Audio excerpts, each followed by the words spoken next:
Sorry about that last video, it got wiped out because my computer died, but we're all back on power now. So in the last example, what we were calculating was the probability that x minus the mean was greater than 1.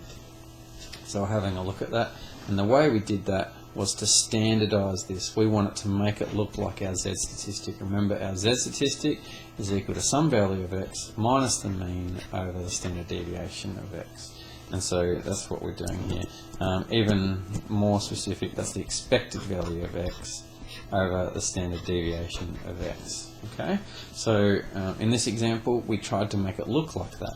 That's the probability that x minus 5, because that's the mean, 5 is the mean, over the standard deviation of 2 was greater than, we divided that side by 2, we need to divide this side by 2, and then we went and calculated the probability that z, modulus of z is greater than 0.5, which is the same as 2 times the probability that z is greater than 0.5. So that's what we did in the last example, just to check on that, and then we went and did it.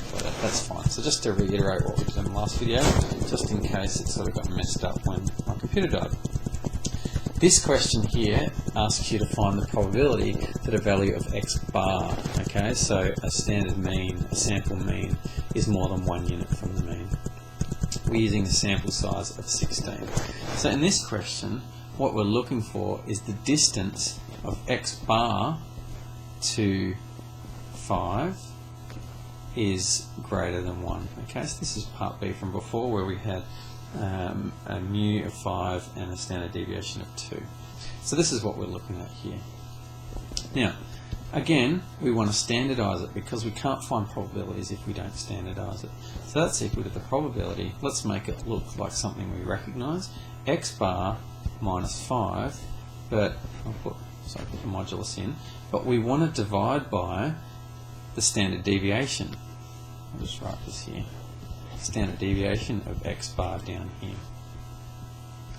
And so we need to find the standard deviation of x bar.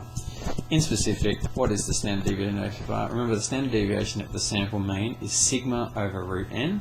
Sigma from the last example was 2 over root n, so that's root 16.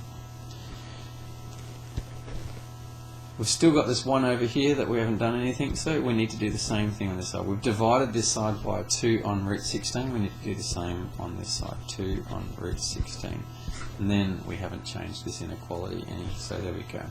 So there we go, we've standardized this. That's equal to the probability that the modulus of z, that's the modulus of z, we've got the modulus wrapped around it, z is greater than 1 divided, now 2 divided by 4, so that's half, 1 divided by half is 2. So that's as simple as that. Go to your calculator, and I'll just quickly write this in, that because it's a modulus, that's 2 times the probability that z is greater than 2. And we'll go to the calculator,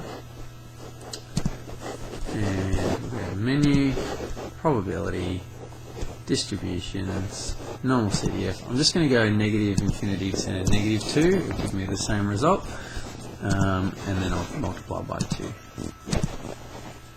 Okay, and that's 0.045, or 0.046. 0.046.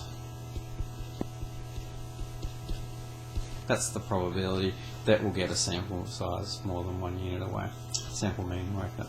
So what we did here is we had an x bar or an x minus mu, and we wanted to solve a probability. To be able to solve a probability, we needed to standardize it. To standardize it, we divide by its standard deviation, and that is your z statistic. So that's how we're using these to solve there.